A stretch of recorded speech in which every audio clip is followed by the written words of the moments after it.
ವೀಕ್ಷಕರೇ ನಮಸ್ಕಾರ. 5 ದಿನದ ನ್ಯೂಸ್ ಬುಲೆಟಿನ್ಗೆ ಸ್ವಾಗತ. ನಾನು ಅಕ್ಷತಾ ಕಟಗಾವಿ. Chitradurga breaking news. ಚಿತ್ರದುರ್ಗ ಜಿಲ್ಲಾ ಉಸ್ತುವಾರಿ ಸಚಿವ ಡಿ ಸುಧಾಕರ್ ಅಂತಿಮ ದರ್ಶನ ಪಡೆದ ಡಿಸಿಎಂ ಡಿಕೆ ಶಿವಕುಮಾರ್. ಹಿರಿಯೂರಿನ ನೆಹರು ಮೈದಾನದಲ್ಲಿ ಅಂತಿಮ ದರ್ಶನ ಪಡೆದ ಡಿಕೆ ಶಿವಕುಮಾರ್. ಡಿ ಸುಧಾಕರ್ ರನ್ನ ನೆನೆದು ಕಣ್ಣೀರಿಟ್ಟ ಡಿಕೆ ಶಿವಕುಮಾರ್. ಡಿ ಸುಧಾಕರ್ ಕುಟುಂಬದವರ ಜೊತೆ ಮಾತನಾಡಿದ ಶಿವಕುಮಾರ್. ಡಿ ಸುಧಾಕರ್ ಮಗ ಸುಹಾಸ್ ಬೆನ್ನು ತಟ್ಟಿ ಸಾಂತ್ವನ ಹೇಳಿದ ಡಿಕೆ ಶಿವಕುಮಾರ್.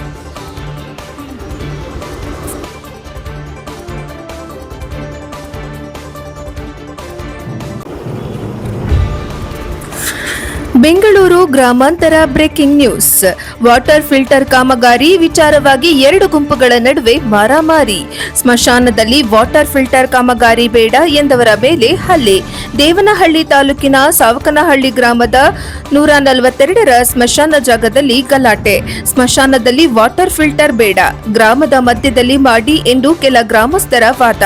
ಮಾತಿನ ಚಕಮಕಿ ಜೋರಾಗಿ ಗ್ರಾಮದ ಮುನಿರಾಜು ಮತ್ತು ಇತರರ ಮೇಲೆ ಮಾರಣಾಂತಿಕ ಹಲ್ಲೆ. ಗ್ರಾಮದ ಹೇಮಂತ್, ರಾಜೇಶ್, ಕೃಷ್ಣ ಎಂಬುವರಿಂದ ಹಲ್ಲೆ ನಡೆದಿದೆ ಎಂದು ಆರೋಪ. ಬಮೂಲ್ ನಿರ್ದೇಶಕ ಎಸ್ಪಿ ಮುನಿರಾಜು ಸಹಚರರಿಂದ ಹಲ್ಲೆ ಆಗಿದೆ ಎಂದು ಆಕ್ರೋಶ. ಹಲ್ಲೆಗೆ ಒಳಗಾದ ಮುನಿರಾಜು ಅವರನ್ನ ದೇವನಹಳ್ಳಿ ಸರ್ಕಾರಿ ಆಸ್ಪತ್ರೆಗೆ ರವಾನಿಸಲಾಗಿದೆ. ಎದೆಯ ಭಾಗಕ್ಕೆ ಗಂಭೀರ ಪೆಟ್ಟಾಗಿರುವ ಕಾರಣ ಬೆಂಗಳೂರಿಗೆ ಚಿಕಿತ್ಸೆಗೆಂದು ರವಾನಿಸಲಾಗಿದೆ. ಕೂಡಲೇ ಹಲ್ಲೆ ಮಾಡಿದವರ ವಿರುದ್ಧ ಕ್ರಮ ಆಗಬೇಕೆಂದು ಗ್ರಾಮಸ್ಥರ ಪಟ್ಟು. ದೇವನಹಳ್ಳಿ ತಾಲೂಕಿನ ವಿಶ್ವನಾಥಪುರ ಪೊಲೀಸ್ ಠಾಣಾ ವ್ಯಾಪ್ತಿಯಲ್ಲಿ ಘಟನೆ ನಡೆದಿದೆ. ಬೆಂಗಳೂರು ಗ್ರಾಮಾಂತರ ಜಿಲ್ಲೆ ದೇವನಹಳ್ಳಿ ತಾಲೂಕಿನ ಸಾವಕನಹಳ್ಳಿ ಗ್ರಾಮದಲ್ಲಿ ಗಲಾಟೆ ಜರುಗಿದೆ. ಅಂಬೇಡ್ಕರ್ ಅವರು ನೀಡಿದ ಸಂವಿಧಾನದಿಂದ ದಕ್ಷಿಣ ಭಾರತದಲ್ಲಿ ಉದಯವಾಗಿರುವ ಮಾದಿಗ ಸಮುದಾಯದ ಜೋಸೆಫ್ ವಿಜಯ್ ಟಿ ರತ್ನಾಕರ್ ಕುಕನೂರು. ತಮಿಳುನಾಡಿನ ರಾಜಕೀಯ ಇತಿಹಾಸದಲ್ಲಿ ಒಂದು ಹೊಸ ಮನ್ವಂತರ ಶುರುವಾಗಿದೆ. ಬೆಳ್ಳಿ ಪರದೆಯ ಮೇಲೆ ಮಿಂಚುತ್ತಿದ್ದ ವಿಜಯ್ ಈಗ ತಮಿಳುನಾಡಿನ ನಿಜವಾದ ದಳಪತಿಯಾಗಿ ಅಂಬೇಡ್ಕರ್ ಅವರು ನೀಡಿದ ಸಂವಿಧಾನದಿಂದ ದಕ್ಷಿಣ ಭಾರತದಲ್ಲಿ ಉದಯವಾಗಿರುವ ಮಾದಿಗ ಸಮುದಾಯದ ಜೋಸೆಫ್ ವಿಜಯ್ ಚಂದ್ರಶೇಖರ್ ಅಧಿಕಾರ ಸ್ವೀಕರಿಸಲು 70 ವರ್ಷ ಬೇಕಾಯಿತು ಎಂದು ಕಾಂಗ್ರೆಸ್ ಜಿಲ್ಲಾ ಎಸ್ಟಿ ಘಟಕದ ಅಧ್ಯಕ್ಷರು ಟಿ ರತ್ನಾಕರ್ ಹೇಳಿದರು. ಅವರು ಕುಕನೂರು ಪಟ್ಟಣದಲ್ಲಿ ವಾಹಿನಿಯೊಂದಿಗೆ ಮಾತನಾಡಿ, ಜನರು ಅಪಾರ ಭರವಸೆ ವಿಶ್ವಾಸ ಇಟ್ಟು ಪ್ರಥಮ ಬಾರಿಗೆ ನಿಂತ ಟಿವಿಕೆ ಪಕ್ಷ ಹಾಗೂ ವಿಜಯ್ ಸೇರಿದಂತೆ ಅನೇಕ ಹೊಸ ವ್ಯಕ್ತಿಗಳನ್ನು ಅಭೂತಪೂರ್ವವಾಗಿ ಗೆಲ್ಲಿಸಿದ್ದು ತಮಿಳುನಾಡಿನ ರಾಜಕೀಯದ ಐತಿಹಾಸಿಕ ಕ್ಷಣವಾಗಿದೆ. 2026 ಮೇ 10ರಂದು ವಿಜಯ್ ಮುಖ್ಯಮಂತ್ರಿಯಾಗಿ ಪ್ರಮಾಣ ವಚನ ಸ್ವೀಕರಿಸಿದ್ದಾರೆ. ಇದೊಂದು ಸಂತೋಷ ಮತ್ತು ಹೆಮ್ಮೆ ಪಡುವ ವಿಷಯವಾಗಿದೆ ಎಂದು ಮುಖ್ಯಮಂತ್ರಿ ಆಗಿ ಅಧಿಕಾರ ಸ್ವೀಕರಿಸಿದ ವಿಜಯ್ ಚಂದ್ರಶೇಖರ್ ಜೋಸೆಫ್ ಅವರಿಗೆ ಅಭಿನಂದನೆ ತಿಳಿಸಿದರು. ಕುಕನೂರು ಬ್ಲಾಕ್ ಕಾಂಗ್ರೆಸ್ ಪರಿಶಿಷ್ಟ ಜಾತಿಯ ಘಟಕ ಅಧ್ಯಕ್ಷರಾದ ಈಶಣ್ಣ ಶಿರೂರು ಮಾತನಾಡಿ, ಅಂಬೇಡ್ಕರ್ ಅವರು ನೀಡಿರುವ ಸಂವಿಧಾನದ ಮೂಲಕ ಮಾದಿಗ ಸಮುದಾಯದ ಚಂದ್ರಶೇಖರ್ ಜೋಸೆಫ್ ವಿಜಯ್ ತಮಿಳುನಾಡಿನ ಮುಖ್ಯಮಂತ್ರಿಗಳಾಗಿ ಅಧಿಕಾರ ಸ್ವೀಕರಿಸಿದ ನಂತರ ಹೊಸ ಸಂಚಲನ ಮೂಡಿಸಿದ್ದಾರೆ. 107 ವಿಧಾನಸಭಾ ಕ್ಷೇತ್ರ ಗೆದ್ದು ಬಹುಮತ ಬರದೇ ಇದ್ದಾಗ ಕಾಂಗ್ರೆಸ್ ಪಕ್ಷದ ರಾಹುಲ್ ಗಾಂಧಿ ಒಬ್ಬ ದಲಿತ ಮುಖ್ಯಮಂತ್ರಿಯಾಗಲಿ ಎಂದು ಯಾವುದೇ ಷರತ್ತು ಇಲ್ಲದೆ ಬಹುಮತ ಸೂಚಿಸಿ ನಮ್ಮ ಮಾದಿಗ ಕಮಿಟಿಯ ಒಬ್ಬ ಮುಖ್ಯಮಂತ್ರಿ ಆಗಿರುವ ವಿಷಯ ತುಂಬಾ ಸಂತೋಷ ತಂದಿದೆ ಎಂದು ಅಭಿನಂದನೆ ಸಲ್ಲಿಸಿ ಮಾತನಾಡಿದರು. ವರದಿ Channayya Hiremath, Prajapower TV, Kukanur. Breaking news. Pavagada. Tumakuru ಬೆಂಗಳೂರಿಗೆ ಮಾತ್ರ ಸೀಮಿತವಾದರ ಪಾವಗಡ ಶಾಸಕ ಎಚ್.ವಿ. ವೆಂಕಟೇಶ್. ಕಾಂಗ್ರೆಸ್ ಕಾರ್ಯಕರ್ತರ ಫೋನ್ ಸ್ವೀಕರಿಸುತ್ತಿಲ್ಲವೆಂದು ಕಾರ್ಯಕರ್ತರ ಬೇಸರ ವ್ಯಕ್ತವಾಗಿದೆ. ಕಾರ್ಯಕರ್ತರ ಅಸಮಾಧಾನದ ವಿಡಿಯೋ ಒಂದು ಇದೀಗ ಸಾಮಾಜಿಕ ಜಾಲತಾಣಗಳಲ್ಲಿ ವೈರಲ್. ಜಾಲತಾಣಗಳಲ್ಲಿ ಪರ ಮತ್ತು ವಿರೋಧ ಭಾರೀ ಚರ್ಚೆಗೆ ಕಾರಣವಾಗಿದೆ. ಕಾರ್ಯಕರ್ತರು ಕರೆ ಮಾಡಿದರೂ ಶಾಸಕರು ಫೋನ್ ಸ್ವೀಕರಿಸುತ್ತಿಲ್ಲ, ಸಮಸ್ಯೆ ಹೇಳಿಕೊಳ್ಳಲು ಅವಕಾಶ ಸಿಗುತ್ತಿಲ್ಲ ಎಂದು ಸಭೆಯಲ್ಲಿ ಕೆಲ ಕಾರ್ಯಕರ್ತರು ಅಸಮಾಧಾನ ಹೊರಹಾಕಿದ್ದಾರೆ.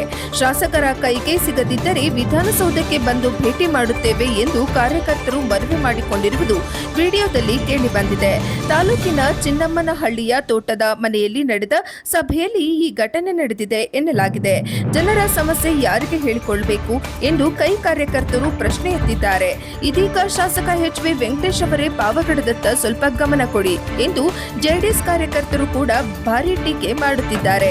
ಈ ವಿಚಾರ ಸ್ಥಳೀಯ ರಾಜಕೀಯದಲ್ಲಿ ಹೊಸ ಚರ್ಚೆಗೆ ಕಾರಣವಾಗಿದೆ. ವರದಿ ಅನಿಲ್ ಯಾದವ್, ಪ್ರಜಾಪವರ್ ಟಿವಿ, ಪಾವಗಡ. ಹೊಳಲ್ಕೆರೆಯಲ್ಲಿ ಬಂಡಿ ಚಿಕ್ಕಮ್ಮ ದೇವಿ ಜಾತ್ರೆ ಹಾಗೂ ಸಿಡಿ ಉತ್ಸವದ ಸಡಗರ ಭಕ್ತಸಾಗರ ಸಮಾಗಮ. ಹೊಳಲ್ಕೆರೆ ಪಟ್ಟಣದ ಆರಾಧ್ಯ ದೈವ ಶ್ರೀ ಬಂಡಿ ಚಿಕ್ಕಮ್ಮ ದೇವಿಯ ಜಾತ್ರೋತ್ಸವ ಹಾಗೂ ವೈಭವದ ಸಿಡಿ ಉತ್ಸವವು ಶುಕ್ರವಾರ ಅತ್ಯಂತ ಸಡಗರ ಸಂಭ್ರಮದಿಂದ ಜರುಗಿತು. ಕಳೆದ ಮಂಗಳವಾರದಿಂದಲೇ ಆರಂಭವಾಗಿದ್ದ ಧಾರ್ಮಿಕ ವಿಧಿವಿಧಾನಗಳು ಸಿಡಿ ಉತ್ಸವದೊಂದಿಗೆ ಪರಾಕಾಷ್ಠೆ ತಲುಪಿದವು. ಮೆರವಣಿಗೆ ಹಾಗೂ ಪೂಜಾ ವೈಭವ ಮಂಗಳವಾರ ದೇವಿಯ ವಿಶೇಷ ಪೂಜೆ ಹಾಗೂ ವಿವಿಧ ಪೂಜಾರಿಗಳ ನೇತೃತ್ವದಲ್ಲಿ ಪಟ್ಟಣದಾದ್ಯಂತ ಅದ್ದೂರಿ ಮೆರವಣಿಗೆ ನಡೆಸುವ ಮೂಲಕ ಜಾತ್ರೆಗೆ ಚಾಲನೆ ನೀಡಲಾಯಿತು. ಜಾತ್ರೆಯ ಪ್ರತಿದಿನದ ರಾತ್ರಿ ದೇವಿಯನ್ನ ವಿವಿಧ ಪುಷ್ಪಗಳಿಂದ ಅಲಂಕೃತಗೊಂಡ ಪಲ್ಲಕ್ಕಿಯಲ್ಲಿ ಪ್ರತಿಷ್ಠಾಪಿಸಿ ಪಟ್ಟಣದ ಪ್ರಮುಖ ಬೀದಿಗಳಲ್ಲಿ ಹೂವಿನ ಪಲ್ಲಕ್ಕಿ ಉತ್ಸವವನ್ನ ನಡೆಸಲಾಯಿತು. ಜಾನಪದ ಕಲಾ ತಂಡಗಳ ಮೇರೆಗೂ ಶುಕ್ರವಾರ ಸಂಜೆ ನಡೆದ ಸಿಡಿ ಉತ್ಸವಕ್ಕೆ ನಾಡಿನ ವಿವಿಧೆಡೆಯಿಂದ ಆಗಮಿಸಿದ್ದ ಹೆಸರಾಂತ ಜಾನಪದ ಕಲಾ ತಂಡಗಳು ಮೆರುಗು ನೀಡಿದವು. ವಾದ್ಯಗೋಷ್ಠಿಗಳು ಮತ್ತು ಸಾಂಪ್ರದಾಯಿಕ ಕಲಾ ಪ್ರದರ್ಶನಗಳು ನೆರೆದಿದ್ದ ಭಕ್ತ ಸಮೂಹವನ್ನ ಮಂತ್ರಮುಗ್ಧಗೊಳಿಸಿದವು. ಸಹಸ್ರಾರು ಭಕ್ತರ ಭೇಟಿ. ಸಿಡಿ ಉತ್ಸವದ ದಿನದಂದು ಹೊಳಲ್ಕೆರೆ ಪಟ್ಟಣದ ಸುತ್ತಮುತ್ತಲ ಗ್ರಾಮಗಳು ಸೇರಿದಂತೆ ತಾಲೂಕಿನ ನಾನಾ ಭಾಗಗಳಿಂದ ಸಾವಿರಾರು ಭಕ್ತರು ಆಗಮಿಸಿದ್ದರು. ದೇವಿಯ ದರ್ಶನ ಪಡೆದು ಹರಕೆ ಸಲ್ಲಿಸಿ ಪುನೀತರಾದರು. ಭಕ್ತರ ಸಾಗರದಿಂದ ಪಟ್ಟಣದ ಗಲ್ಲಿಗಲ್ಲಿಗಳು ತುಂಬಿ ತುಳುಕುತ್ತಿದ್ದವು. ಯಶಸ್ವಿ ಸಂಘಟನೆ. ದೇವಸ್ಥಾನ ಸಮಿತಿಯ ಸದಸ್ಯರು ಹಾಗೂ ಸ್ಥಳೀಯ ಮುಖಂಡರ ಸಮರ್ಪಕ ನಿರ್ವಹಣೆಯಿಂದಾಗಿ ಜಾತ್ರೆಯ ಎಲ್ಲಾ ಕಾರ್ಯಕ್ರಮಗಳು ಶಾಂತಿಯುತವಾಗಿ ಮತ್ತು ಯಶಸ್ವಿಯಾಗಿ ನೆರವೇರಿದವು. ಪಟ್ಟಣದಲ್ಲಿ ಹಬ್ಬದ ವಾತಾವರಣ ಮನೆ ಮಾಡಿದ್ದು ವ್ಯಾಪಾರ ವಹಿವಾಟುಗಳು ಕೂಡ ಚುರುಕಾಗಿದ್ದವು. ಯಾರು ಈ ಎಸ್ ಕೀರ್ತನ? ವಿಜಯ್ ಸಂಪುಟದ ಏಕೈಕ ಮಹಿಳಾ ಮಂತ್ರಿ. ಹಿಂದಿ ಭಾಷಣದ ಮೂಲಕ ರಾಷ್ಟ್ರಮಟ್ಟದಲ್ಲಿ ಸತ್ತು. ತಮಿಳುನಾಡು ಮುಖ್ಯಮಂತ್ರಿಯಾಗಿ ನಟ ವಿಜಯ್ ದಳಪತಿ ಅಧಿಕಾರ ವಹಿಸಿಕೊಂಡ ಬೆನ್ನಲ್ಲೇ ಅವರ ಸಂಪುಟದಲ್ಲಿ ಸ್ಥಾನವನ್ನ ಪಡೆದ 29 ವರ್ಷದ ಎಸ್ ಕೀರ್ತನ ಈಗ ದೇಶಾದ್ಯಂತ ಸುದ್ದಿಯಲ್ಲಿದ್ದಾರೆ. ವಿಜಯ್ ಅವರ ತಮಿಳಿಗ ವೆಟ್ರಿ ಕಳಗಂ ಪಕ್ಷದ ಮೊದಲ ಸಂಪುಟದಲ್ಲೇ ಸ್ಥಾನ ಪಡೆದ ಏಕೈಕ ಮಹಿಳಾ ಸಚಿವೆ ಎಂಬ ಹೆಗ್ಗಳಿಕೆಗೆ ಇವರು ಪಾತ್ರರಾಗಿದ್ದಾರೆ. ವಿಜಯ್ ಅವರ ಪಕ್ಷದ ಟಿಕೆಟ್ನಿಂದ ಶಿವಕಾಶಿ ವಿಧಾನಸಭಾ ಕ್ಷೇತ್ರದಿಂದ ಸ್ಪರ್ಧಿಸಿದ್ದ ಇವರು ಮೊದಲ ಬಾರಿಗೆ ಶಾಸಕಿಯಾಗಿ ಆಯ್ಕೆಯಾಗಿದ್ದಾರೆ. ಕಾಂಗ್ರೆಸ್ ಅಭ್ಯರ್ಥಿ ಜಿ ಅಶೋಕನ್ ಅವರ ವಿರುದ್ಧ ಸುಮಾರು 11,000 ಮತಗಳ ಅಂತರದಿಂದ ಗೆಲುವನ್ನ ಸಾಧಿಸಿದ್ದಾರೆ. ಮೂಲತಃ ವಿಲ್ಲುಪುರಂ ಜಿಲ್ಲೆಯವರಾದ ಕೀರ್ತನ ಸರ್ಕಾರಿ ಶಾಲೆಯಲ್ಲಿ ತಮಿಳು ಮಾಧ್ಯಮದಲ್ಲಿ ಶಿಕ್ಷಣ ಪಡೆದವರು. ನಂತರ ಗಣಿತದಲ್ಲಿ ಪದವಿ ಹಾಗೂ ಪುದುಚೇರಿ ಕೇಂದ್ರೀಯ ವಿಶ್ವವಿದ್ಯಾಲಯದಿಂದ ಅಂಕಿಅಂಶದಲ್ಲಿ ಅಂದರೆ ಸ್ಟ್ಯಾಟಿಸ್ಟಿಕ್ಸ್ ವಿಭಾಗದಲ್ಲಿ ಸ್ನಾತಕೋತ್ತರ ಪದವಿ ಪಡೆದಿದ್ದಾರೆ. ಯಾವುದೇ ಬಲಿಷ್ಠ ರಾಜಕೀಯ ಹಿನ್ನೆಲೆ ಇಲ್ಲದ ಸಾಮಾನ್ಯ ಮಧ್ಯಮ ವರ್ಗದ ಕುಟುಂಬದಿಂದ ಬಂದ ಇವರು ರಾಜಕೀಯ ಸಲಹೆಗಾರರಾಗಿ ಕೆಲಸ ಮಾಡಿದ ಅನುಭವವನ್ನ ಕೂಡ ಹೊಂದಿದ್ದಾರೆ.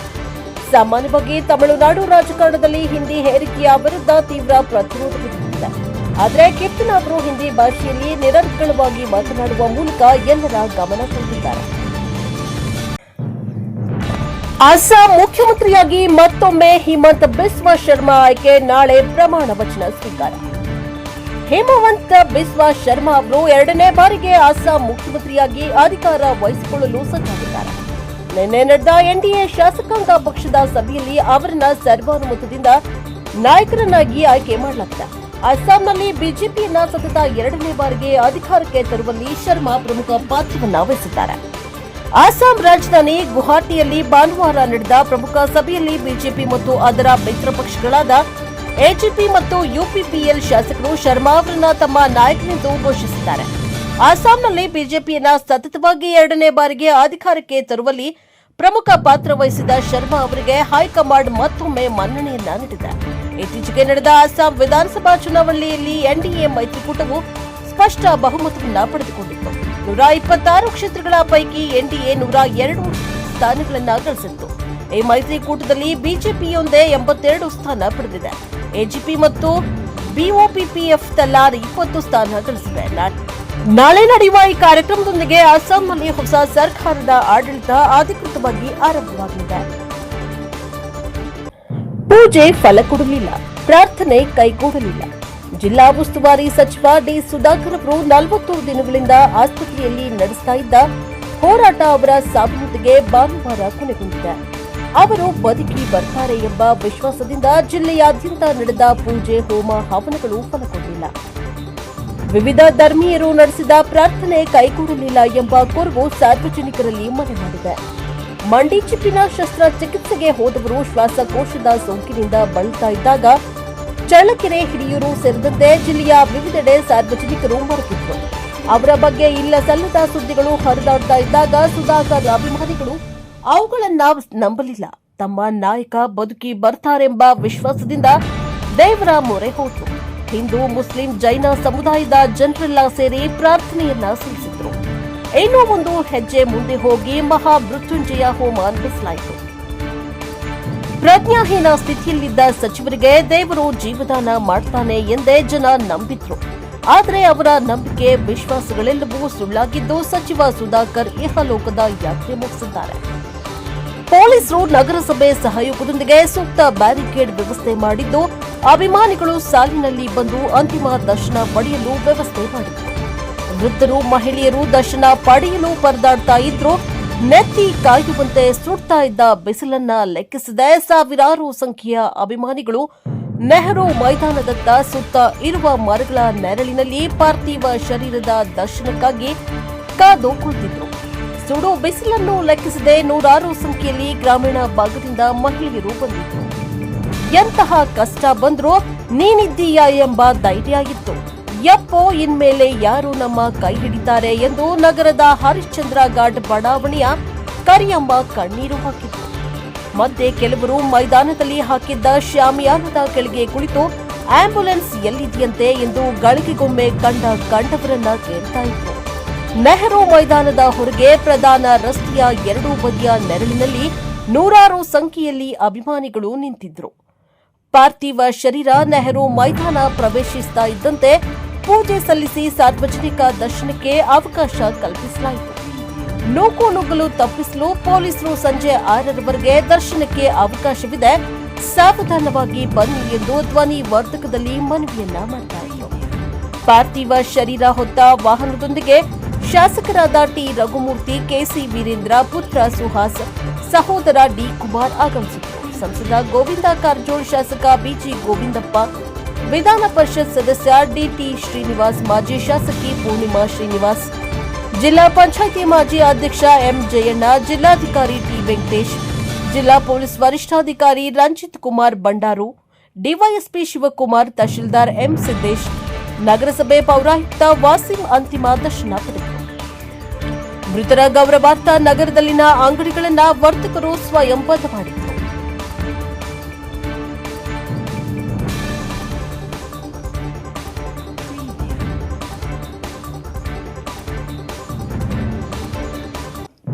ಪ್ರಧಾನಿ ಮೋದಿ ಮಾರ್ಗದಲ್ಲಿ ಪತ್ತೆಯಾದ ಜಿಲೆಟಿನ್ ಕಡ್ಡಿಗಳು, ಓರ್ವ ಶಂಕಿತನ ಬಂಧನ.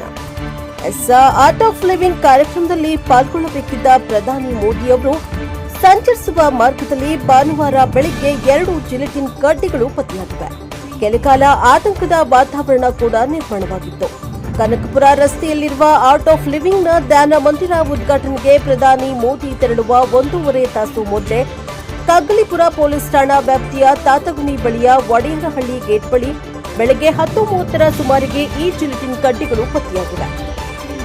ಘಟನೆ ಸಂಬಂಧ ಕಗ್ಗಲಿಪುರ ಪೊಲೀಸ್ ಠಾಣೆಯಲ್ಲಿ ಎಫ್ಐಆರ್ ದಾಖಲಾಗಿದ್ದು, ಕೋರಮಂಗಲ ಠಾಣಾ ವ್ಯಾಪ್ತಿಯಲ್ಲಿ ಶಂಕಿತ ವ್ಯಕ್ತಿಯೊಬ್ಬನನ್ನ ವಶಕ್ಕೆ ಪಡೆದು ವಿಚಾರಣೆಯನ್ನ ನಡೆಸಲಾಗುತ್ತಿದೆ.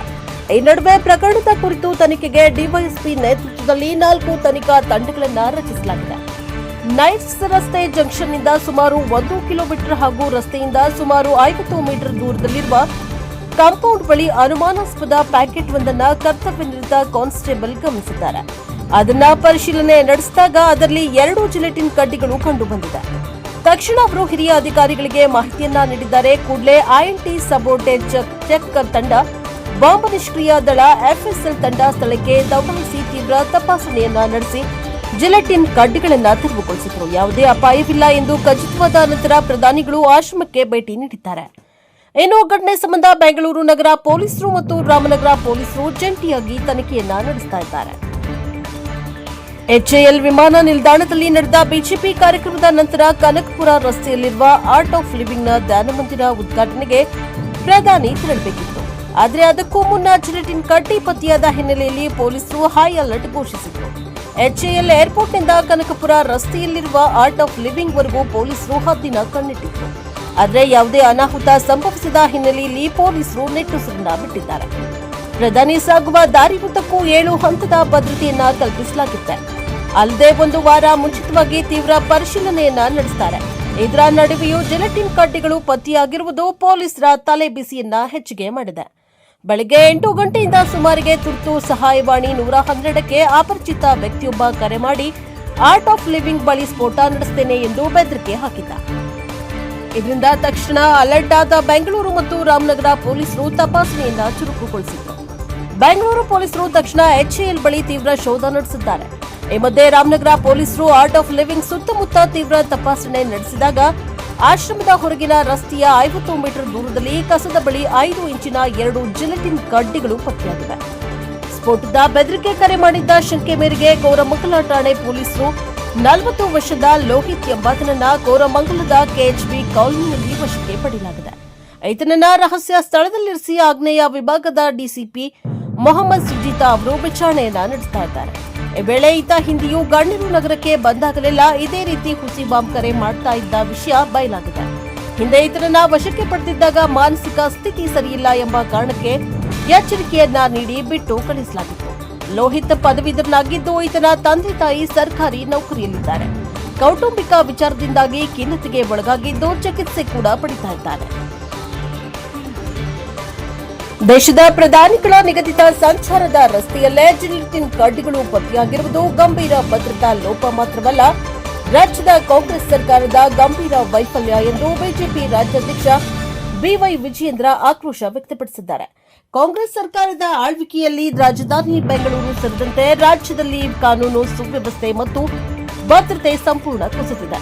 ಗರಿಷ್ಠ ಭದ್ರತೆ ನೀಡಬೇಕಾದ ದೇಶದ ಪ್ರಧಾನಮಂತ್ರಿಯವರ ಸುರಕ್ಷತೆ ವಿಷಯದಲ್ಲಿ ಕಿಂಚಿತ್ತೂ ಲೋಪಕ್ಕೂ ಅವಕಾಶ ನೀಡಬಾರದು ಎಂದಿದ್ದಾರೆ.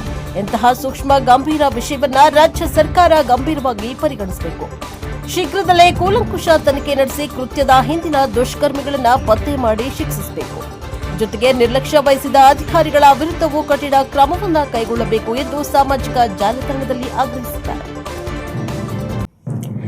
ಬಿಜೆಪಿಗೂ ಶಾಕ್ ಕೊಟ್ಟ ದಳಪತಿ ವಿಜಯ್. ವಂದೇ ಮಾತರಂ ವಿಚಾರದಲ್ಲಿ ಕೇಸರಿ ಪಡೆಗಿಂತ ಒಂದು ಹೆಜ್ಜೆ ಮುಂದೆ ಹೋದ ತಮಿಳುನಾಡು ಸಿಎಂ. ತಮಿಳುನಾಡು ರಾಜಕಾರಣದಲ್ಲಿ ಹೊಸ ಅಧ್ಯಾಯವನ್ನೇ ಆರಂಭಿಸಿರುವ ನಟ ವಿಜಯ್ ಈಗ ರಾಷ್ಟ್ರಮಟ್ಟದಲ್ಲಿ ಭಾರಿ ಚರ್ಚೆಗೆ ಕಾರಣವಾಗಿದ್ದಾರೆ. ತಮ್ಮ ರಾಜಕೀಯ ಪಕ್ಷ ತಮಿಳಿಗ ವೆಟ್ರಿ ಕಳಗ ಮೂಲಕ ಅಧಿಕಾರಕ್ಕೇರಿ ಮುಖ್ಯಮಂತ್ರಿಯಾಗಿ ಪ್ರಮಾಣ ವಚನವನ್ನ ಸ್ವೀಕರಿಸಿದ ವಿಜಯ್ ರಾಷ್ಟ್ರೀಯ ಭಾವನೆಯ ವಿಚಾರದಲ್ಲಿ ಬಿಜೆಪಿಯನ್ನು ಮೀರಿಸುವಂತಹ ನಡೆಯನ್ನ ಇಟ್ಟಿದ್ದಾರೆ. ತಮ್ಮ ಪದಗ್ರಹಣ ಸಮಾರಂಭದಲ್ಲಿ ವಂದೇ ಮಾತರಂ ಗೀತೆಯನ್ನ ಪೂರ್ಣವಾಗಿ ಹಾಡಿಸುವ ಮೂಲಕ ಅವರು ರಾಷ್ಟ್ರದ ಗಮನ ಸೆಳೆದಿದ್ದಾರೆ. ಕೇಂದ್ರ ಗೃಹ ಸಚಿವಾಲಯವು ಇತ್ತೀಚೆಗಷ್ಟೇ ಹೊಸ ಮಾರ್ಗಸೂಚಿಯನ್ನ ಹೊರಡಿಸಿತ್ತು. ಅದರಂತೆ ಅಧಿಕೃತ ಕಾರ್ಯಕ್ರಮಗಳಲ್ಲಿ ವಂದೇ ಮಾತರಂ ಗೀತೆಯ ಪೂರ್ಣ 6 ಚರಣಗಳನ್ನು ಹಾಡುವುದನ್ನು ಕಡ್ಡಾಯಗೊಳಿಸಿತ್ತು. ಅಚ್ಚರಿ ಅಂದ್ರೆ ಬಿಜೆಪಿ ಆಡಳಿತವಿರುವ ಅಥವಾ ಆ ಪಕ್ಷದ ಪ್ರಭಾವವಿರುವ ರಾಜ್ಯಗಳಿಗಿಂತ ಮೊದಲು ವಿಜಯ್ ಈ ನಿಯಮವನ್ನ ಚಾಚು ತಪ್ಪದೆ ಪಾಲಿಸಿದ್ದಾರೆ. ರವಿವಾರ ನಡೆದ ತಮ್ಮ ಪದಗ್ರಹಣ ಸಮಾರಂಭದಲ್ಲಿ ರಾಷ್ಟ್ರಗೀತೆ ಜನಗಣಮನ ಆರಂಭವಾಗುವ ಮುನ್ನವೇ ವಂದೇ ಮಾತರಂ ಗೀತೆಯ ಪೂರ್ಣ 6 ಚರಣಗಳನ್ನು ಹಾಡಿಸುವ ಮೂಲಕ ವಿಜಯ್ ಎಲ್ಲರ ಹುಬ್ಬೇರಿಸುವಂತೆ ಮಾಡಿದ್ದಾರೆ. ಮತ್ತೆ ಇಲ್ಲಿ ಗಮನಿಸಬೇಕಾದ ಪ್ರಮುಖ ಅಂಶವೆಂದರೆ ಶನಿವಾರವಷ್ಟೇ ಕೋಲ್ಕತ್ತಾದಲ್ಲಿ ಪಶ್ಚಿಮ ಬಂಗಾಳದ ನೂತನ ಮುಖ್ಯಮಂತ್ರಿಯಾಗಿ ಸುವೇಂದು ಅಧಿಕಾರ ಪ್ರಮಾಣ ವಚನ ಸ್ವೀಕರಿಸಿದ್ರು. ಈ ಸಮಾರಂಭದಲ್ಲಿ ಪ್ರಧಾನಿ ನರೇಂದ್ರ ಮೋದಿ ಮತ್ತು ಅಮಿತ್ ಶಾ ಅವರೇ ಭಾಗವಹಿಸಿದ್ರು. ಆದರೆ ಅಲ್ಲಿ ಈ 6 ಚರಣಗಳ ವಂದೇ ಮಾತರಂ ಗೀತೆಯನ್ನ ಹಾಡುತ್ತಿಲ್ಲ. ಕೇಂದ್ರದಲ್ಲಿ ಅಧಿಕಾರದಲ್ಲಿರುವ ಬಿಜೆಪಿ ನಾಯಕರ ಸಮ್ಮುಖದಲ್ಲೇ ಪಾಲನೆಯಾಗದ ನಿಯಮವನ್ನ ತಮಿಳುನಾಡಿನಲ್ಲಿ ವಿಜಯ್ ಜಾರಿಗೆ ತಂದಿರುವುದು ರಾಜಕೀಯವಾಗಿ ದೊಡ್ಡ ಸಂಚಲನ ಮೂಡಿಸಿದೆ. ಬಂಕಿಂ ಚಂದ್ರ ಚಟ್ಟೋಪಾಧ್ಯಾಯ ಅವರು ರಚಿಸಿದ ಈ ಕವನದ 6 ಚರಣಗಳನ್ನು ಹಾಡುವುದು ರಾಜಕೀಯವಾಗಿ ಸಂವೇದನಾಶೀಲ ವಿಷಯವಾಗಿದೆ. 1950ರಲ್ಲಿ ಸಂವಿಧಾನ ಸಭೆಯು ಇದರ ಕೇವಲ ಮೊದಲು 2 ಚರಣಗಳನ್ನು ಮಾತ್ರ ಅಧಿಕೃತವಾಗಿ ಒಪ್ಪಿಕೊಂಡಿತ್ತು. ಕೇಂದ್ರ ಸರ್ಕಾರವು ಇಡೀ ಗೀತೆಯನ್ನ ಕಡ್ಡಾಯಗೊಳಿಸಿದಾಗ ಮಮತಾ ಬ್ಯಾನರ್ಜಿ ಸೇರಿದಂತೆ ವಿರೋಧ ಪಕ್ಷದ ನಾಯಕರು ಇದು ರಾಷ್ಟ್ರಗೀತೆಗೆ ನೀಡುವ ಗೌರವವನ್ನು ಕಡಿಮೆ ಮಾಡುತ್ತದೆ ಎಂದು ಟೀಕಿಸಿದರು. ಇಂತಹ ತೀವ್ರ ವಿರೋಧ ಮತ್ತು ಸಂಘರ್ಷದ ನಡುವೆಯೂ ವಿಜಯ್ ಕೇಂದ್ರದ ನಿಯಮಕ್ಕೆ ಬೆಂಬಲವನ್ನ ನೀಡಿದ್ದಾರೆ. ವಿಶೇಷವೆಂದರೆ ಈ ಕಾರ್ಯಕ್ರಮದಲ್ಲಿ ಕಾಂಗ್ರೆಸ್ ನಾಯಕ ರಾಹುಲ್ ಗಾಂಧಿ ಅವರು ಉಪಸ್ಥಿತರಿದ್ದರು. ವಿರೋಧ ಪಕ್ಷಗಳ ಒಕ್ಕೂಟದ ಪ್ರಮುಖ ನಾಯಕರ ಸಮ್ಮುಖದಲ್ಲೇ ವಿಜಯ್ ಈ ಸಾಹಸಕ್ಕೆ ಕೈ ಹಾಕಿದ್ದಾರೆ. ರಾಷ್ಟ್ರೀಯತೆಯ ಪ್ರತೀಕವಾಗಿ ಒಂದೇ ಮಾತರಂ ಹಾಡಿಸಿದ ಬೆನ್ನಲ್ಲೇ ಪ್ರಾದೇಶಿಕ ಅಸ್ಮಿತೆಯ ತಮಿಳು ತಾಯಿ ವಾಲ್ತು ಗೀತೆಯನ್ನ ಹಾಡಿಸುವ ಮೂಲಕ ವಿಜಯ್ ಅವರು ಸಮನ್ವಯದ ರಾಜಕಾರಣ ಪ್ರದರ್ಶಿಸಿದ್ದಾರೆ. ಕೇಂದ್ರದ ನಿಯಮಗಳನ್ನು ಕಟ್ಟುನಿಟ್ಟಾಗಿ ಪಾಲಿಸುವ ಮೂಲಕ ತಾವು ಕೇವಲ ಸಿನಿಮಾ ನಟನಲ್ಲ, ಬದಲಾಗಿ ರಾಷ್ಟ್ರೀಯ ಪ್ರಜ್ಞೆಯುಳ್ಳ ಪ್ರಬುದ್ಧ ರಾಜಕಾರಣಿ ಎಂದು ವಿಜಯ್ ಸಾಬೀತುಪಡಿಸಿದ್ದಾರೆ. ಬಿಜೆಪಿ ಮಾಡಿದ ಕೆಲಸವನ್ನ ವಿಜಯ್ ಮಾಡುವ ಮೂಲಕ ಕೇಸರಿ ಪಡೆಗೆ ತಿರುಗೇಟನ್ನ ನೀಡಿದ್ದಾರೆಯೇ ಅಥವಾ ಕೇಂದ್ರದೊಂದಿಗೆ ಮೃದು ಧೋರಣೆ ತಳೆದಿದ್ದಾರೆಯೇ ಎಂಬ ಚರ್ಚೆ ಈಗ ಶುರುವಾಗಿದೆ. ಈ ನಡೆ ಮುಂದಿನ ದಿನಗಳಲ್ಲಿ ತಮಿಳುನಾಡು ಮತ್ತು ರಾಷ್ಟ್ರ ರಾಜಕಾರಣದಲ್ಲಿ ಯಾವ ತಿರುವು ಪಡೆದುಕೊಳ್ಳಲಿದೆ ಎಂಬುದು ಕುತೂಹಲಕಾರಿಯಾಗಿದೆ. ಸರ್ಕಾರಿ ಗೌರವದ ಜೊತೆ ಚಳ್ಳಕೆರೆಯಲ್ಲಿ ಇಂದು ಸಚಿವ ಸುಧಾಕರ್ ಅಂತ್ಯಕ್ರಿಯೆ.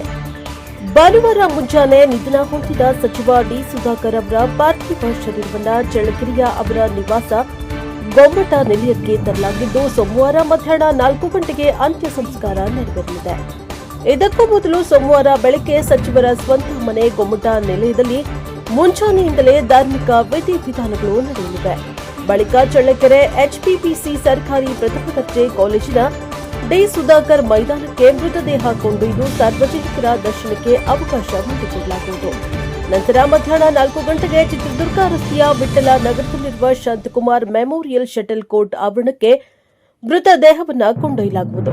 ಬಳಿಕ ಸಕಲ ಸರ್ಕಾರಿ ಗೌರವಗಳೊಂದಿಗೆ ಜೈನ ಧರ್ಮದ ಸಂಪ್ರದಾಯದಂತೆ ಅಂತಿಮ ಸಂಸ್ಕಾರ ನೆರವೇರಲಿದೆ ಎಂದು ಕುಟುಂಬದ ಮೂಲಗಳು ತಿಳಿಸಿವೆ.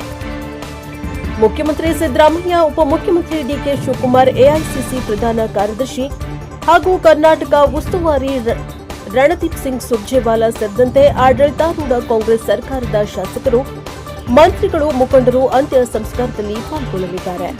ರಾಜ್ಯ ಯೋಜನಾ ಮತ್ತು ಸಾಂಖ್ಯಿಕ ಖಾತೆ ಹಾಗೂ ಚಿತ್ರದುರ್ಗ ಜಿಲ್ಲಾ ಉಸ್ತುವಾರಿ ಸಚಿವರಾಗಿದ್ದ ಡಿ ಸುಧಾಕರ್ ನಿಧನಕ್ಕೆ ಎಐಸಿಸಿ ಮುಖಂಡ ರಾಹುಲ್ ಗಾಂಧಿ ಸಂತಾಪ ಸೂಚಿಸಿದ್ದಾರೆ. ಈ ಕುರಿತು ಭಾರತ್ ಜೋಡೋ ಯಾತ್ರೆಯಲ್ಲಿ ತಮ್ಮನ್ನ ಸುಧಾಕರ್ ಅಪ್ಪಿಕೊಂಡಿದ್ದ ಫೋಟೋವನ್ನ ಎಕ್ಸ್ನಲ್ಲಿ ಅವರು ಹಂಚಿಕೊಂಡಿದ್ದಾರೆ. ಸುಧಾಕರ್ ಬಡವರ ಪರ ಇದ್ದವರು. ಇವರ ಅಕಾಲಿಕ ಸಾವು ತಮಗೆ ಅತೀವ ನೋವನ್ನ ತಂದಿದೆ ಎಂದು ತಮ್ಮ ಖಾತೆಯಲ್ಲಿ ಬರೆದುಕೊಂಡಿದ್ದಾರೆ. ಸಚಿವ ಡಿ ಸುಧಾಕರ್ ಅವರ ನಿಧನದ ಹಿನ್ನೆಲೆಯಲ್ಲಿ ಮೇ 10ರಿಂದ 3 ದಿನಗಳ ಕಾಲ ರಾಜ್ಯಾದ್ಯಂತ ಶೋಕಾಚರಣೆ ಪ್ರಕಟಿಸಿದ್ದು, ಮೇ 11ರಂದು ಸೋಮವಾರ ಚಿತ್ರದುರ್ಗ ಜಿಲ್ಲೆಯಲ್ಲಿ ಸರ್ಕಾರಿ ಕಚೇರಿ ಹಾಗೂ ಶಾಲಾ ಕಾಲೇಜುಗಳಿಗೆ ರಜೆ ಘೋಷಿಸಲಾಗಿದೆ. ಯೋಜನೆ ಮತ್ತು ಸಾಂಖ್ಯಿಕ ಇಲಾಖೆಯ ಸಚಿವರು, ಚಿತ್ರದುರ್ಗ ಜಿಲ್ಲಾ ಉಸ್ತುವಾರಿ ಸಚಿವರು ಆಗಿದ್ದ ಸುಧಾಕರ್ ನಿಧನದ ಹಿನ್ನೆಲೆ ಮೇ 11ರಂದು ಸೋಮವಾರ ಚಿತ್ರದುರ್ಗ ಜಿಲ್ಲೆಯ ಸರ್ಕಾರಿ ಕಚೇರಿಗಳಿಗೆ ಮತ್ತು ಎಲ್ಲಾ ಶಾಲಾ ಕಾಲೇಜುಗಳಿಗೆ ಅನುದಾನ ಪಡೆಯುವ ಎಲ್ಲಾ ವಿದ್ಯಾಸಂಸ್ಥೆಗಳನ್ನ ಸೇರಿ ಹಾಗೂ ಸರ್ಕಾರಿ ಸ್ವಾಮ್ಯದ ಅಂಗಸಂಸ್ಥೆಗಳಿಗೆ ಸಾರ್ವಜನಿಕ ರಜೆಯನ್ನ ಘೋಷಣೆ ಮಾಡಲಾಗಿದೆ.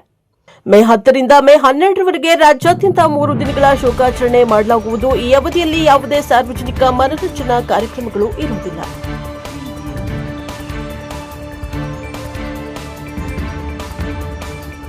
ಡಾಕ್ಟರ್ ಲೀಲಾವತಿ ಅಮ್ಮ ಇಲ್ಲದೆ 2 ವರ್ಷ ಆಯಿತು. ಇವತ್ತು ವಿಶ್ವ ತಾಯಂದಿರ ದಿನಾಚರಣೆಯ ಅಂಗವಾಗಿ ಶ್ರೀ ವಿನೋದ್ ರಾಜ್ ರವರ ಅಮ್ಮನ ನೆನೆದು ಭಾವುಕನಾಗಿ ನೆನೆದು ಕಣ್ಣೀರು ಹಾಕಿದ್ದಾರೆ ನಟ.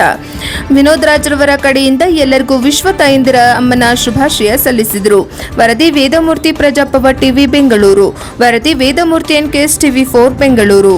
ಕೊಳವೆ ಬಾವಿ ಕೊರೆಯುವ ಕಾರ್ಯಕ್ಕೆ ಚಾಲನೆ. ಚಿಕ್ಕೋಡಿ ಬೇಸಿಗೆ ಕಾಲದಲ್ಲಿ ಕ್ಷೇತ್ರದ ಜನರಿಗೆ ಕುಡಿಯುವ ನೀರಿನ ಸಮಸ್ಯೆ ಉಂಟಾಗದಂತೆ ಚಿಕ್ಕೋಡಿ ಪಟ್ಟಣದ ವಿವಿಧ ವಾರ್ಡ್ಗಳಲ್ಲಿ ಬೋರ್ವೆಲ್ಗಳನ್ನು ಕೊರೆಸುವ ಯೋಜನೆ ರೂಪಿಸಲಾಗಿದೆ.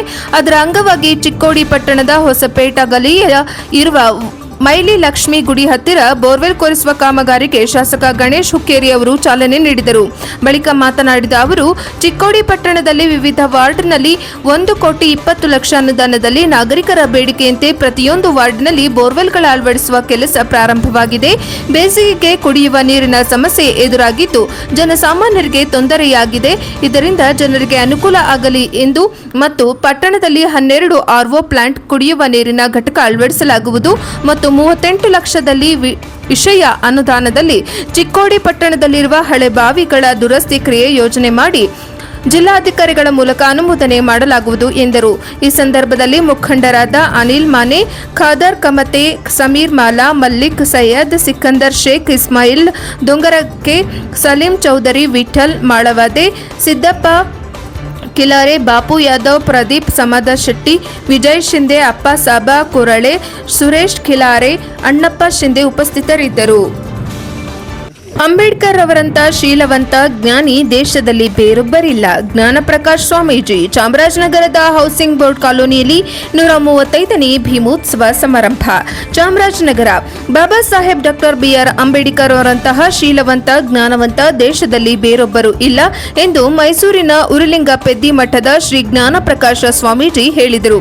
ನಗರದ ಹೌಸಿಂಗ್ ಬೋರ್ಡ್ ಕಾಲೋನಿಯ ಡಾಕ್ಟರ್ ಬಿಆರ್ ಅಂಬೇಡ್ಕರ್ ಉದ್ಯಾನವನದಲ್ಲಿ ಡಾಕ್ಟರ್ ಭೀಮರಾವ್ ಅಂಬೇಡ್ಕರ್ ಕ್ಷೇಮಾಭಿವೃದ್ಧಿ ಸಂಘದ ವತಿಯಿಂದ ಡಾಕ್ಟರ್ ಬಿಆರ್ ಅಂಬೇಡ್ಕರ್ ಅವರ 135ನೇ ಜನ್ಮದಿನಾಚರಣೆ ಅಂಗವಾಗಿ ನಡೆದ ಭೀಮೋತ್ಸವ ಕಾರ್ಯಕ್ರಮದಲ್ಲಿ ದಿವ್ಯ ಸಾನ್ನಿಧ್ಯ ವಹಿಸಿ ಪುಷ್ಪಾರ್ಚನೆ ಮಾಡಿ ಮಾತನಾಡಿದರು.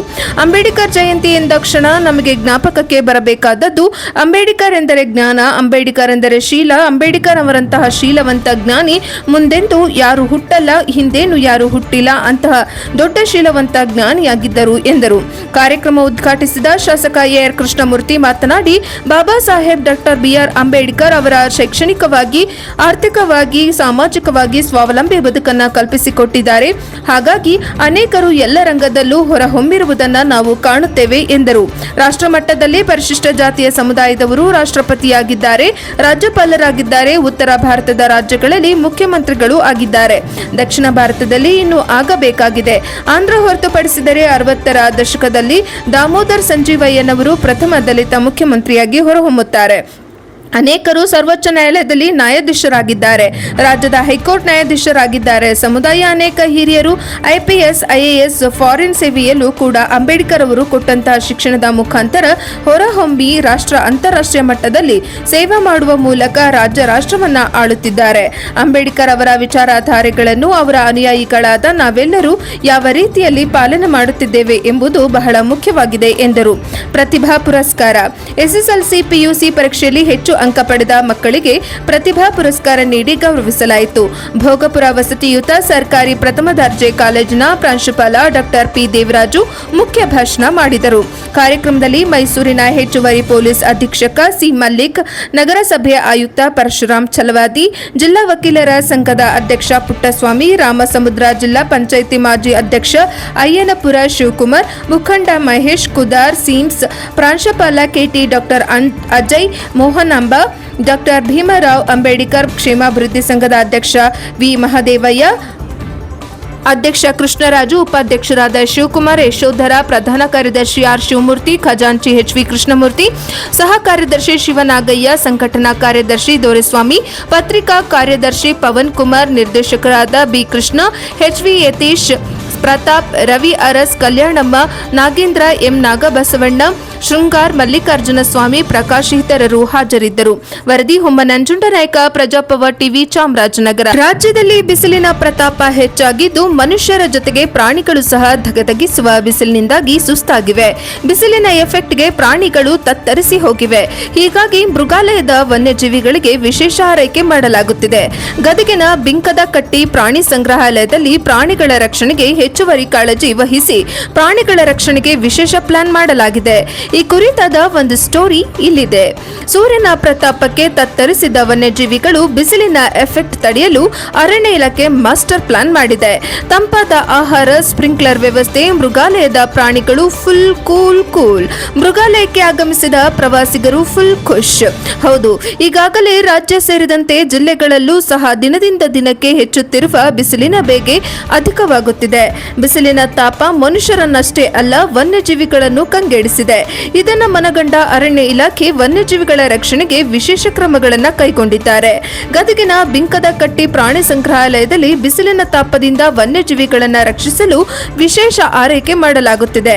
ಮೃಗಾಲಯದಲ್ಲಿರುವ ಅಷ್ಟು ಪ್ರಾಣಿ ಹಾಗೂ ಪಕ್ಷಿಗಳಿಗೆ ಹೆಚ್ಚುವರಿಯಾಗಿ ಗ್ಲುಕೋಸ್ನ ಜೊತೆಗೆ ತಂಪಾದ ಆಹಾರ, ಕೂಲ್ ವಾತಾವರಣ ಸೃಷ್ಟಿಸಲಾಗುತ್ತಿದೆ. ಇನ್ನು ಪ್ರಾಣಿ ಸಂಗ್ರಹಾಲಯದ ವೈದ್ಯರ ಸಲಹೆಯಂತೆ ಪ್ರಾಣಿಗಳಿಗೆ ಐಸ್ ನೀರು, ತಂಪಾದ ಆಹಾರ, ಸ್ಪ್ರಿಂಕ್ಲರ್ ಮತ್ತು ಫಾಗರ್ ವ್ಯವಸ್ಥೆ ಮಾಡಲಾಗಿದೆ.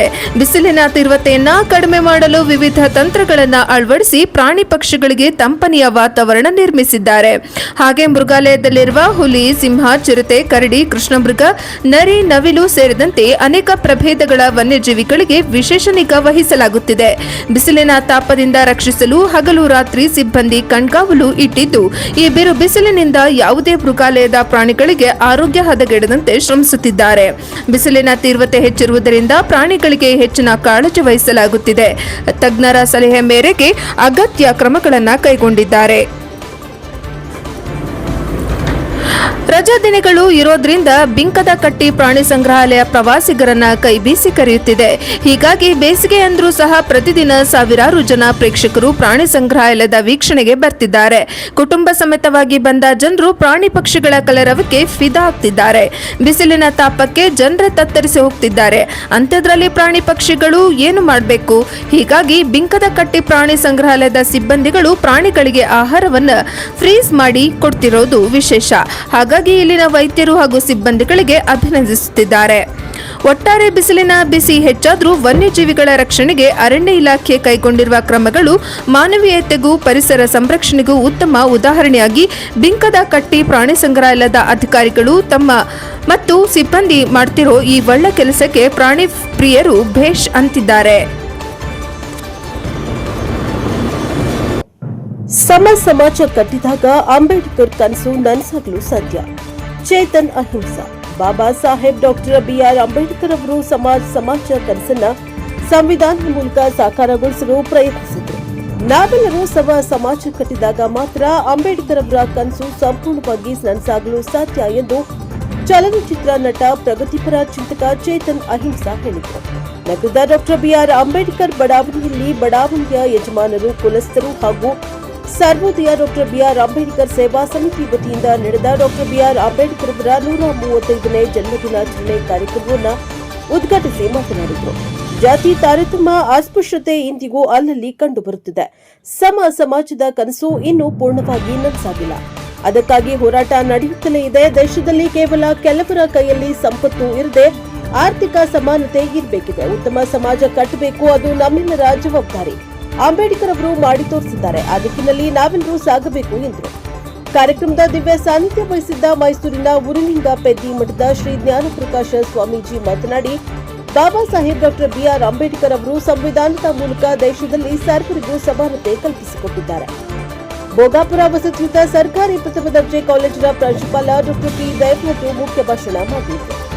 ಪ್ರತಿಭಾ ಪುರಸ್ಕಾರ. SSLC PUC ಪರೀಕ್ಷೆಯಲ್ಲೇ ಹೆಚ್ಚು ಅಂಕ ಪಡೆದ ವಿದ್ಯಾರ್ಥಿಗಳಿಗೆ ಪ್ರತಿಭಾ ಪುರಸ್ಕಾರ ನೀಡಿ ಗೌರವಿಸಲಾಯಿತು. ಶಿಕ್ಷಕರಾದ CK ರಾಮಸ್ವಾಮಿ, ಮಹದೇವಸ್ವಾಮಿ, CM ನರಸಿಂಹಮೂರ್ತಿ, ನಂದೀಶ, ಮಲ್ಲಿಕಾರ್ಜುನ್ ಅವರನ್ನ ಸನ್ಮಾನಿಸಲಾಯಿತು. ಭೀಮ ಗೀತ ಗಾಯನ ಕಾರ್ಯಕ್ರಮ. ಅಂತಾರಾಷ್ಟ್ರೀಯ ಜಾನಪದ ಗಾಯಕ CM ನರಸಿಂಹಮೂರ್ತಿ ಮತ್ತು ತಂಡದಿಂದ ಭೀಮ ಗೀತ ಗಾಯನ ಕಾರ್ಯಕ್ರಮ ನಡೆಯಿತು. ಕಾರ್ಯಕ್ರಮದಲ್ಲಿ ನಗರಸಭಾ ಪೌರಾಯುಕ್ತ ಪರಶುರಾಮ್ ಚಲವಾದಿ, ನಗರಸಭಾ ಮಾಜಿ ಅಧ್ಯಕ್ಷೆ ಚೆನ್ನಮ್ಮ, ಮಾಜಿ ಸದಸ್ಯೆ ಕಲಾವತಿ, ಮುಖಂಡರಾದ ಮಹೇಶ್ ಕುದ್ರಾ, ಉಮೇಶ್ ಕುದ್ರಾ, ಪ್ರಗತಿಪರ ಸಂಘಟನೆಗಳ ಒಕ್ಕೂಟದ ಅಧ್ಯಕ್ಷ CM ಕೃಷ್ಣಮೂರ್ತಿ, ಗಡಿ ಯಜಮಾನ ನಾಗರಾಜು, ಯಜಮಾನರಾದ ಮಂಜುನಾಥ್ ಕುದರ್, ಶಿವಣ್ಣ, ಮಹದೇವಯ್ಯ, ಕಾಳಯ್ಯ, ಗುರುಸ್ವಾಮಿ, ಮಲ್ಲು, ಮಲ್ಲಿಕಾರ್ಜುನ, ಸರ್ವೋದಯ ಡಾಕ್ಟರ್ BR ಅಂಬೇಡ್ಕರ್ ಸೇವಾ ಸಮಿತಿ ಪ್ರಕಾಶ್, ರಮೇಶ್, ಸಿದ್ದರಾಜು, ರಾಮು, ಮಹೇಶ್, ಮುರುಗೇಶ್, ಗೌತಮ್, ನಾಗರಾಜು, ಮಲ್ಲು, ಭಕ್ತವತ್ಸಲ, ಶಿವಮೂರ್ತಿ ಇತರರು ಹಾಜರಿದ್ದರು. ಬ್ಯೂರೋ ರಿಪೋರ್ಟ್ ಹುಮ್ಮ ನಂಜುಂಡ ನಾಯಕ, ಪ್ರಜಾಪ್ರಭುತ್ವ TV, ಚಾಮರಾಜನಗರ. ಚಾರ್ಮುಡಿ ಘಾಟ್ನಲ್ಲಿ ಮತ್ತೆ ಕಾಡಾನೆ ಪ್ರತ್ಯಕ್ಷ. ಗಂಟೆಗೂ ಹೆಚ್ಚು ಟ್ರಾಫಿಕ್ ಜಾಮ್. ಚಾರ್ಮುಡಿ ಘಾಟ್ನ 10ನೇ ತಿರುವಿನಲ್ಲಿ ಒಂಟಿ ಸಲ್ಗ ರಸ್ತೆ ಮಧ್ಯೆ ನಿಂತ ಪರಿಣಾಮವಾಗಿ ವಾಹನ ಸವಾರರು ಸಂಕಷ್ಟಕ್ಕೆ ಸಿಲುಕಿದ ಘಟನೆ ನಡೆದಿದೆ. ಕಾಡಾನೆ ರಸ್ತೆ ತಡೆದ ಕಾರಣ ಸುಮಾರು 1 ಗಂಟೆಗೂ ಹೆಚ್ಚು ಕಾಲ ಟ್ರಾಫಿಕ್ ಜಾಮ್ ಉಂಟಾಗಿ ಎರಡೂ ಬದಿಗಳಲ್ಲೂ ವಾಹನಗಳು ಸಾಲುಗಟ್ಟಿ ನಿಂತಿತ್ತು. ವಾಹನ ಸವಾರರು ಆತಂಕದಿಂದ ಕಾದು ಕುಳಿತರೆ ಸ್ಥಳದಲ್ಲಿ ಅಸ್ತವ್ಯಸ್ತ ಸಂಚಾರ ಕಂಡುಬಂದಿತ್ತು. ಸ್ಥಳೀಯರ ಪ್ರಕಾರ ಕಾಡಾನೆ ವಾರಕ್ಕೆ 2 ಬಾರಿ ರಾಷ್ಟ್ರೀಯ ಹೆದ್ದಾರಿಗೆ ಬರ್ತಾ ಇದ್ದು ಅರಣ್ಯ ಇಲಾಖೆ ಶಾಶ್ವತ ಪರಿಹಾರ ಕಲ್ಪಿಸುವಲ್ಲಿ ವಿಫಲವಾಗಿದೆ ಎಂಬ ಆರೋಪ ಕೇಳಿಬಂದಿದೆ.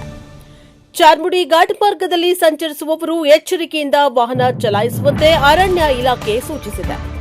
ರಾತ್ರಿ ವೇಳೆ ಅನಗತ್ಯವಾಗಿ ವಾಹನವನ್ನ ನಿಲ್ಲಿಸದೆ ಕಾಡಾನೆ ಕಂಡುಬಂದರೆ ಸುರಕ್ಷಿತ ಅಂತರ ಕಾಯ್ದುಕೊಳ್ಳುವಂತೆ ಮನವಿ ಮಾಡಲಾಗಿದೆ. ಬ್ಯೂರೋ ರಿಪೋರ್ಟ್ ಪ್ರಕಾಶ್ ಬಕ್ಕಿ, ಪ್ರಜಾಪ್ರಭುತ್ವ TV, ಮೂಡಿಗೆರೆ. ಧಾರವಾಡದಲ್ಲಿ ರಸ್ತೆ ಡಿವೈಡರ್ಗೆ ಬುಲೆಟ್ ಬೈಕ್ ಡಿಕ್ಕಿ, ಸವಾರರಿಬ್ಬರಿಗೆ ಗಂಭೀರ ಗಾಯ.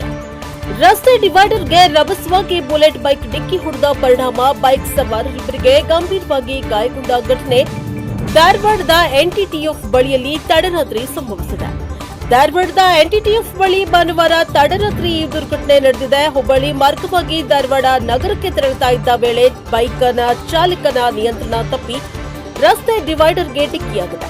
ಇದರಿಂದಾಗಿ ಬೈಕ್ ಚಾಲಕ ಸೇರಿ ಹಿಂಬದಿ ಸವಾರನಿಗೆ ಗಂಭೀರ ಗಾಯಗೊಂಡಿದೆ. ಸ್ಥಳೀಯರ ಮಾಹಿತಿ ಮೇರೆಗೆ ಘಟನಾ ಸ್ಥಳಕ್ಕೆ ಧಾರವಾಡ ಸಂಚಾರಿ ಠಾಣೆ ಪೊಲೀಸರು ಭೇಟಿ ನೀಡಿ ಪರಿಶೀಲನೆ ಕೈಗೊಂಡಿದ್ದಾರೆ. ಪೊಲೀಸರ ಪ್ರಾಥಮಿಕ ತನಿಖೆಯ ಬಳಿಕ ಗಾಯಾಳುಗಳ ಹೆಸರು ವಿವರ ತಿಳಿದು ಬರಬೇಕಿದೆ. ಧಾರವಾಡದ ಸಂಚಾರಿ ಪೊಲೀಸ್ ಠಾಣಾ ವ್ಯಾಪ್ತಿಯಲ್ಲಿ ಈ ಘಟನೆ ನಡೆದಿದೆ. Bureau report Santosh Medar, Prajaprabha TV, Dharwad. ಇದಾಗಿತ್ತು ಇದರದ ನ್ಯೂಸ್ ಬುಲೆಟಿನ್. ನಿರಂತರ ಸುದ್ದಿಗಾಗಿ ನೋಡ್ತಾ ಇರಿ ಪ್ರಜಾಪ್ರಭ. ಇದು ಜನಹಿತಕ್ಕಾಗಿ ಜಾರಿ.